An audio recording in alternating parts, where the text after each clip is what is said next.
오늘 이 시간에는요, 역시 공동불법 행위에 대한 내용인데, 피해자 부모가 자녀를 학원이나 또는 유치원 또는 교회, 기타 자녀를 보호할 수 있는 기관에 일정 시간 동안 관리할 수 있도록 부탁한 사항에서 아기를 실제로 관리하는 그 기관에서 발생한 사고에 대한 법적 책임, 그리고 이 사고로 인해서 발생할 수 있는 공동불법 행위자 간의 법률적 문제에 대한 부분을 한번 다뤄보도록 하겠습니다. 좀 더 구체적으로 말씀드리자면은, 예를 들어서 내 아이가 학원에 일정 시간 보냈을 때 학원에서 학원 차량이 와서 아기를 인계해서 학원에 일정 기간 맡겨놓은 뒤에 다시 보호자한테로 돌려올 때까지 과정에 일어나는 모든 사고에 대한 책임은 법적으로는 맡겨진 위탁기관의 책임이 발생이 됩니다. 자, 예를 들어서 그런 경우에 유치원이라 예를 들어보겠습니다. 유치원의 경우에 유치원에 아기를 맡겨서 아기를 관리하는 유치원 교사, 또 유치원 원장이 되겠죠. 여기서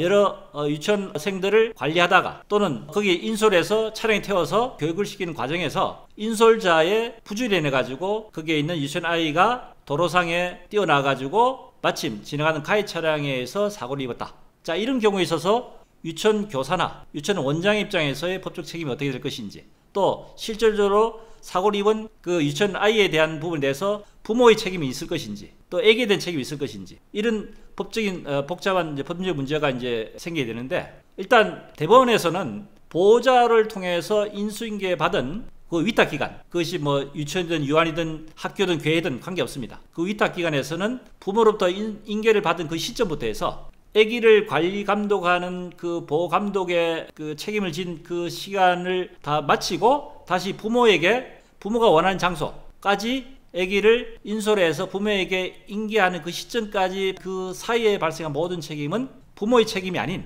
위탁받은 기관의 책임이라는 것이 법원의 입장입니다. 자, 여기서 문제가 되는 것은요, 조금 전에 예를 들었다시피 그렇게 인솔을 해서 관리 감독하는 사이에 그 아이가 본인이 어떻게 길을 건너다가 사고를 할 수 있고, 어떤 부주의로 인해 가지고 마침 지나가는 차량에서 사고를 입었을 때, 자, 이 법률적인 책임을 누구한테 돌릴 것인지, 이게 문제가 되는 겁니다. 자, 아기가 보통은 일반적으로 그렇게 맡긴 경우에는 그 당사자, 피해를 입은 당사자가 사리 분별 능력이 있는지 여부에 대한, 통상적으로는 6세 미만인 경우, 유아인 경우에는 통상 사리 분별 능력이 없다고 일반적으로 보고 있습니다. 자, 이처럼 본인이 사리 판단하고 분별할 수 있는 능력이 없는 경우에는 본인의 잘못을 물을 수가 없습니다.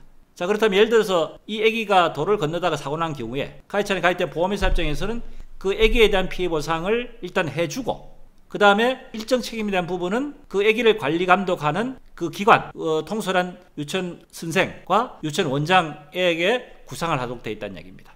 자, 다시 한번 정리하자면은, 그 아기가 책임 능력을 가지고 있을 나이가 지난 경우에는 그 아기에 본인의 과실을 적용할 수 있습니다. 전체 손해액 중에서 그 피해자 본인의 과실을 일부 적용할 수 있지만은 사리 분별을 할 수 없는 나이인 경우에, 또는 정신지체처럼 본인이 판단할 수 있는 그런 상황이 안 되는 경우에는 과실을 적용할 수 없다는 거죠. 그 손해액을 보험회사에 100% 해주고 난 뒤에는 그 보호 감독 관리를 하는 기관, 대상 기관에 대해서 구상을 하게 되는데, 그 구성에 대한 그 비율은 사안에 따라 좀 차이가 있지만 통상 20% 내지 30% 정도의 구상을 할 수 있다는 것이 법원의 입장입니다.